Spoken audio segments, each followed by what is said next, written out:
Bonjour à toutes et à tous, j'espère que tout le monde se porte bien. Aujourd'hui, on se retrouve pour une nouvelle vidéo sur les fonctions. Alors, qu'est-ce qu'une fonction en mathématiques?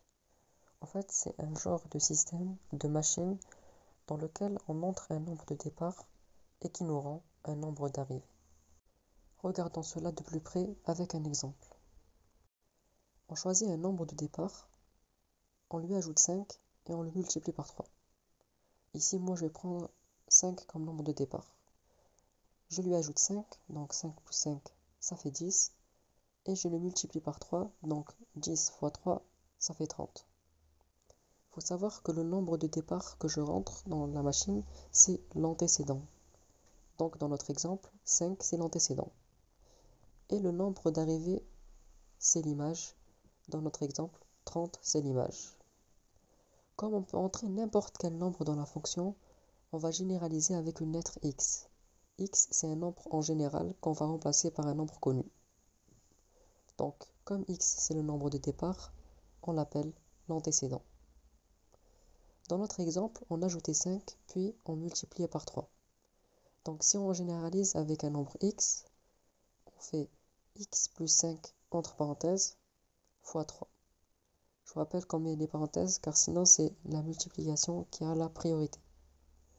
Donc, on sait que notre fonction, elle ressemblera à ça. Et la fonction, elle peut être nommée par une lettre. En général, on l'appelle f de fonction. Et voilà à quoi ressemble notre fonction. Alors ne vous inquiétez pas, je vais vous expliquer. On écrit d'abord f la fonction. Après, entre parenthèses, on met notre nombre de départ, qui est l'antécédent. Vu qu'on généralise, on met x. On met le égal et on met nos étapes de calcul. Donc, on met x plus 5 parce qu'on a additionné 5, puis fois 3 parce qu'on multiplie par 3. Donc, on va dire que f de x égale x plus 5 fois 3.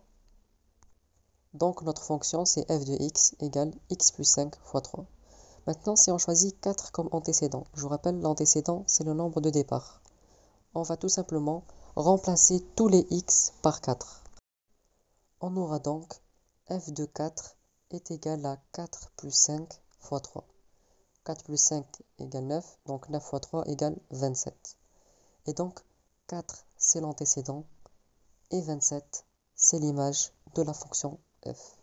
Donc voilà les amis, j'espère que vous avez compris la notion de fonction en mathématiques et j'espère que la vidéo vous sera utile et je vous dis à la prochaine pour une nouvelle vidéo.